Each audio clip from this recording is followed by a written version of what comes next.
Ranikhet disease vaccine, যেটা ডিম পাড়া মুরগি বা 2 মাসের বয়সের ঊর্ধ্বে যে মুরগিগুলো তাদের দেওয়া হয়। এটা কীভাবে দেবেন সেই নিয়ে আজকে আলোচনা। এটা হচ্ছে 5 সিসি বা 5 ml এর একটা সিরিঞ্জ। এইটাতে আপনার 100 সিসি পানি, বিশুদ্ধ ফুটানো বা মিনারেল ওয়াটার হতে পারে, ওই পানি নেবেন 100 সিসি। তারপরে পানিটা আপনার ওই ভ্যাকসিনের সাথে ভালোভাবে গুলিয়ে নেবেন। কীভাবে নেবেন সেটাও বলে দিচ্ছি। মূলত আপনারা দেখতে পারতেছেন যে আমরা পাত্রে কিছুটা বরফ বা পানি দিয়ে রাখছি, বরফের পানি। কারণ একটা ভ্যাকসিন গোলাতে গিয়ে আপনার মিনিমাম 8 ডিগ্রি সেলসিয়াসে পানিটা রাখার দরকার, তাহলে ভ্যাকসিনটা ভালোভাবে কাজ করে। সেই ক্ষেত্রে আমরা পানিটা যাতে গরম না হয়ে যায় সেই জন্য আমরা এটাকে বরফ দিয়ে রেখেছি পাত্রটার চারপাশে, যাতে এটা সহজেই আমরা ভ্যাকসিনটা কার্যকারিতা থাকে। এবার ভ্যাকসিনের মুখটা ভালোভাবে খুলে নেবেন। আমি খুলতে ভুলে গেছিলাম, এটা খুলে আপনারা এই ভ্যাকসিনে এই সিরিঞ্জটা পুরোপুরি দিবেন, আর দেখবেন অটোমেটিক এটা ভিতরে টেনে নিয়ে গেছে। তাহলে দেখতে পারবেন ভ্যাকসিনটা যে কার্যকারিতা ঠিক আছে। অন্যথা যে যদি না যায় সেক্ষেত্রে আমরা বুঝে নেবেন যে ভ্যাকসিনটা নষ্ট। দেখেন আমি দিতে দেরি আমার ভ্যাকসিনটা যে টেনে নিয়ে গেছে ভিতরে, তার মানে ভ্যাকসিনটা কার্যকারিতা ঠিক আছে। এখন আমি এটার সকল কিছু টেনে বের করব। বের করে আমার যে 100 সিসি মাপা পানি আছে সেই পানির সাথে মিক্স করে আমি আবার প্রত্যেকটা মুরগিকে সিসি পরিমাণ ইনজেকশন পুশ করে দিব। সাথে থাকুন দেখার জন্য।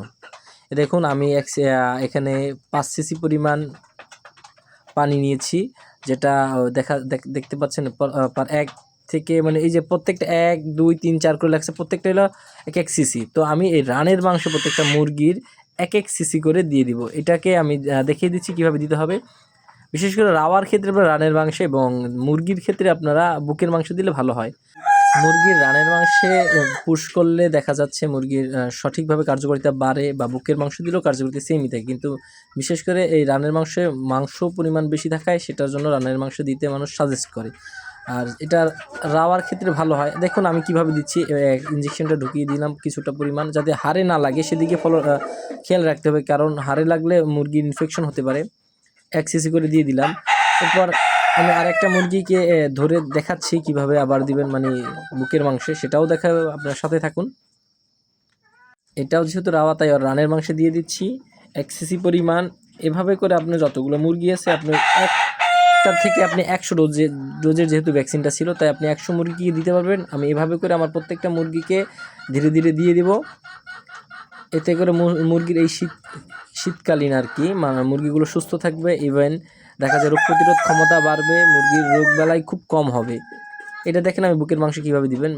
পশমটা সরিয়ে সোজা, মানে যাতে ভিতরে না ঢুকে যায়, মাংস থাকে। অনেক সময় দেখা যায় মানুষ সোজা গেঁথে দেয়, যাতে মুরগির বিভিন্ন ধরনের সমস্যা হয়। এতে মুরগির লাঞ্চ বা ওইসব জায়গায় লাগলে মুরগি মারা যেতে পারে।